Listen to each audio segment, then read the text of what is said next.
Hello, fellow badass, one day closer to being healed benzo warriors. This is Debbie. I am currently holding on clonazepam.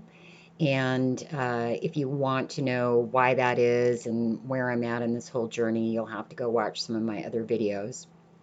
Um, I know that in my last video, I said that my next video was going to be on childhood trauma and how that adversely affects our tapering. But as usual, I'm gotten sidetracked. So I want to just do a quick video on supplements because I watched a really good video the other day on YouTube, which I've linked below in the description.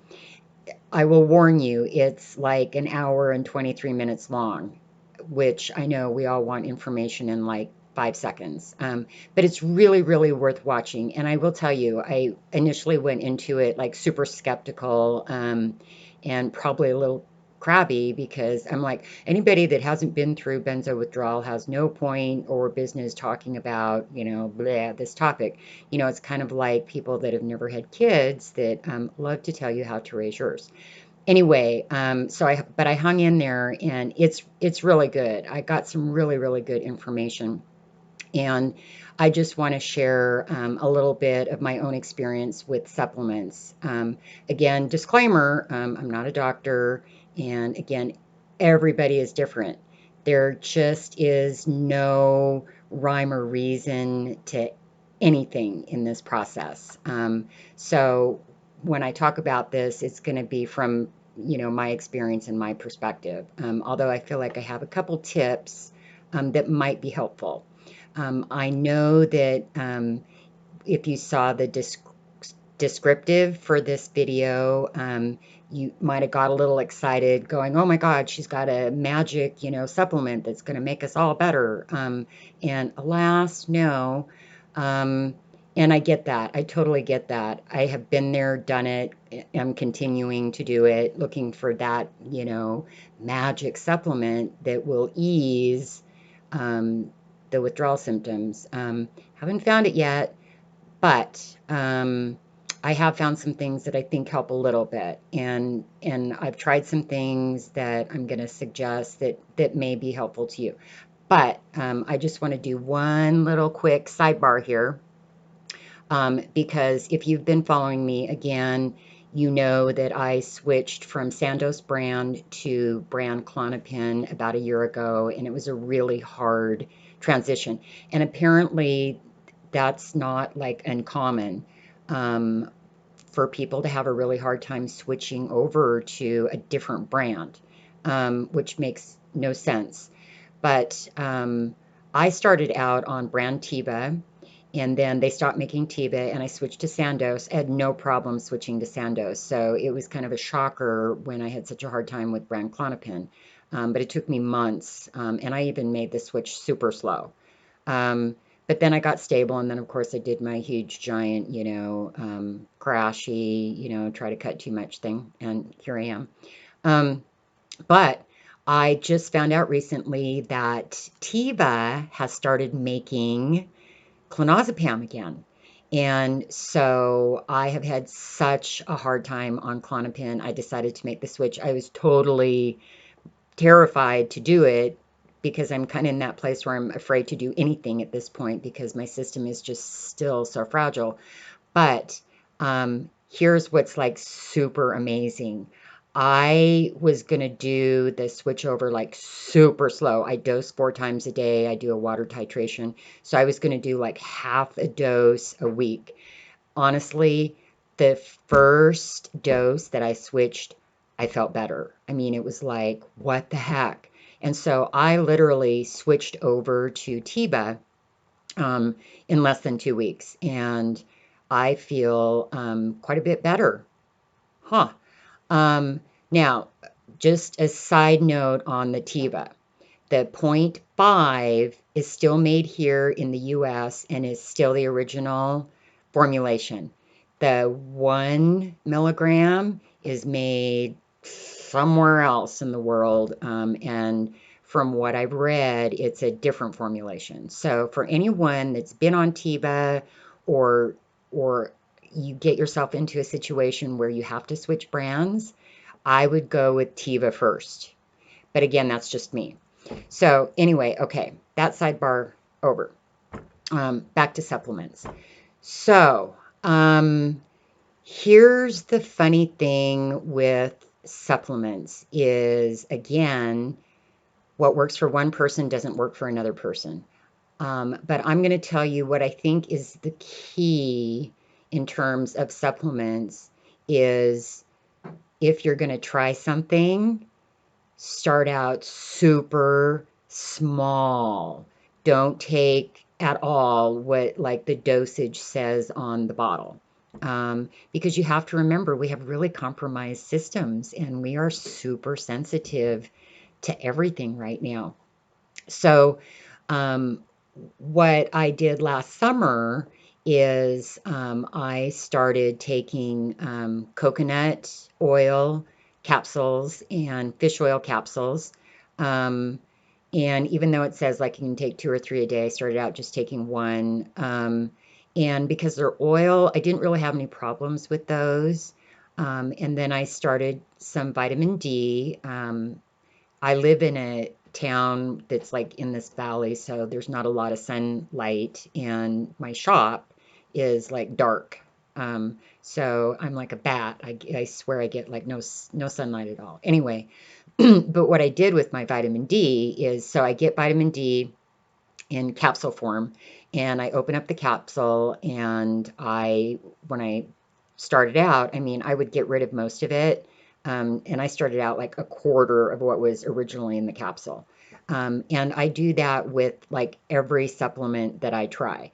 I try to get it in capsule form, open it up, start with like maybe a quarter of what is recommended.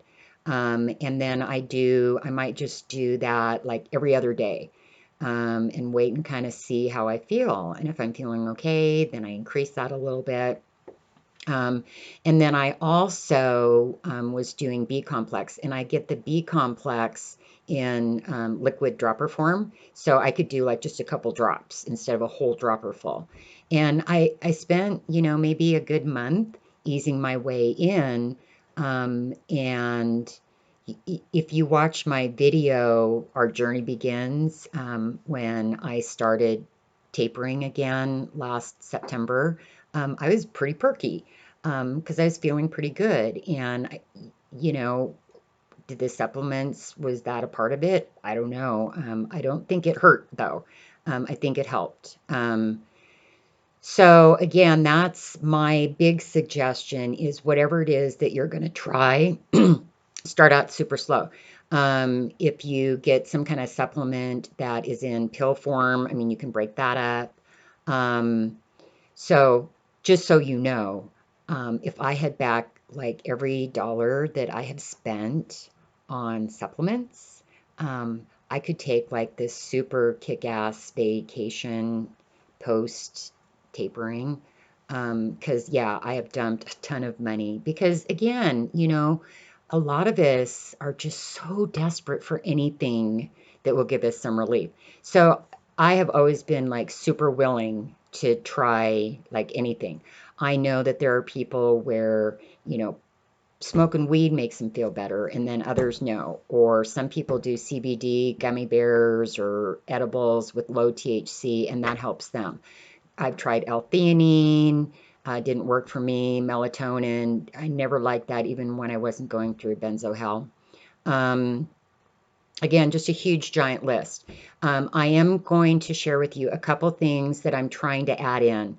Um, I was also doing probiotics. I've done those pretty religiously throughout this whole process because tapering just wreaks havoc in our digestive system. And we actually have more GABA receptors and neurotransmitters in our stomach than we do our brain. And, I don't know how much we really can do to help speed up that healing process in our brain, but I know we can in our stomach. And so for me, probiotics has always been like a really big deal in terms of taking it. But again, I'm going to tell you, when I started out, you know, I would open up the capsule and I'd only take like a half, just to see how things go. And honestly, you know, I think probably part of that is just, at least for me, having been trapped in this benzo shit show, I just am like so super paranoid of putting anything in my body, which is probably really ridiculous. But again, I'd rather be safe than sorry. So I am trying some new probiotics. I got these off Amazon. They're called mood probiotics, and they have a special kind of ingredient in them that actually, through studies, has shown to improve depression and anxiety, and actually does some work in the brain. Um, so this would be something that, again, if you want to get on Amazon and just search mood probiotics and read about it. And I actually discovered these off of the forum on Benzo Buddies. Benzo Buddies is good for some things, not the horror stories though. Anyway, so I'm slowly trying to integrate these into my routine. Another thing that I'm slowly integrating is taurine. Um, and the reason that I'm doing that is because if you read about it, it's really good for vision. And for me, benzo tapering has just really wreaked havoc with my vision, ocular problems, uh, vertigo, because dizziness and the weird uneasy feeling is fairly common amongst people that are tapering, because these drugs affect our ocular system in our brain. Anyway, so that's supposed to help that along with inflammation.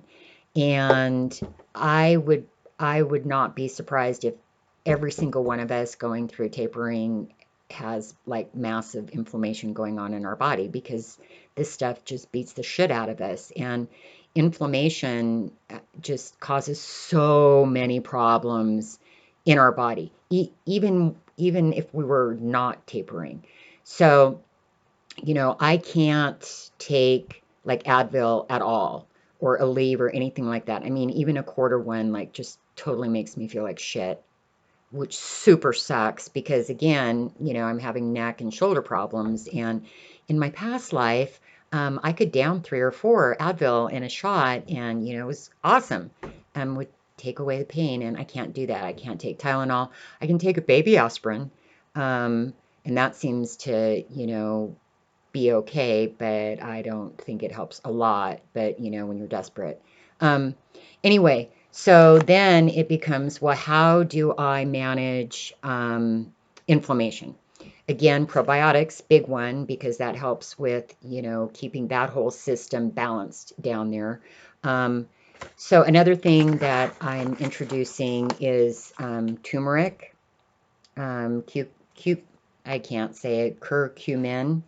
Got this off Amazon too. So I got this in powder form, and the reason that I got it in powder form is because I watched a video on sleep and turmeric. And so what they were doing is they were taking like a glass of milk, warming it up, and putting in the powder, and then drinking it just before going to bed. And it seems to really help with sleep. So even though it said on the video and some other places to start out with like a half a teaspoon or a quarter teaspoon, I'm doing like less than an eighth in a little bit of milk, because I don't really like drink milk.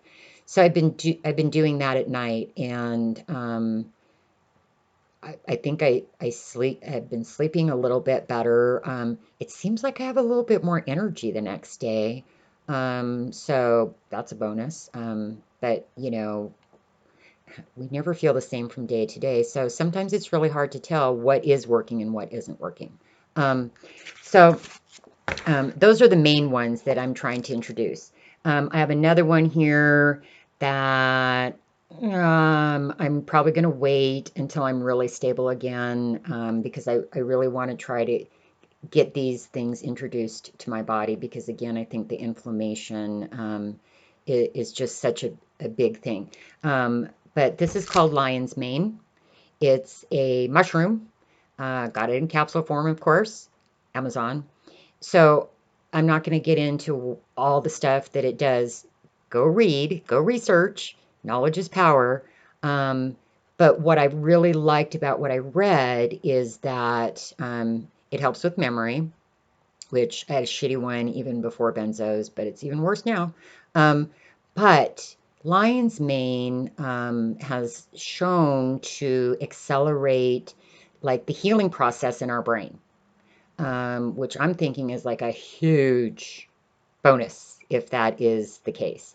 So again, I'm not going to do anything with this right away. I'm going to wait for a little bit. So you won't get any updates on this from me for a while, but for others.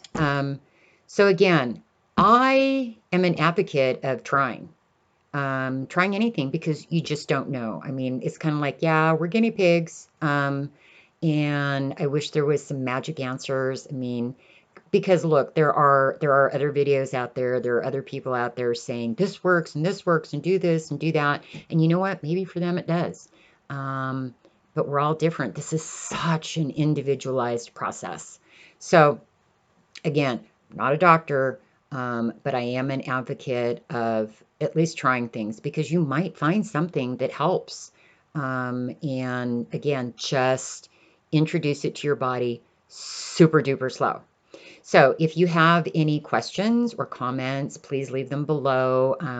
I try to answer everything. Sometimes it takes me a little longer than I would like because I'm still in the process of trying to recover from the giant crash. And I am slowly getting better. The exposure therapy that I talked about in my last video, while it's a really unpleasant process, is definitely helping with the like social anxiety. I can like leave my apartment and go to Walmart and talk to people and be in my shop for 3 or 4 hours without, the giant freak out. So that's really good. Anyway, so again, please subscribe if you would like to be a part of future videos. I'm going to try to start making them again a little bit more regularly. And I am still going to do the one on childhood trauma because there is a lot of really useful information that I have to share. So once again, I wish you rapid healing, lots of love, peace, gratitude. Please, I know this process is so grueling and hard and difficult, but if you can just spend just a few minutes every day trying to find some gratitude and put those good chemicals in your body, it so helps. So, big giant hugs. Thank you again for all your support and have a wonderful day. Thank you.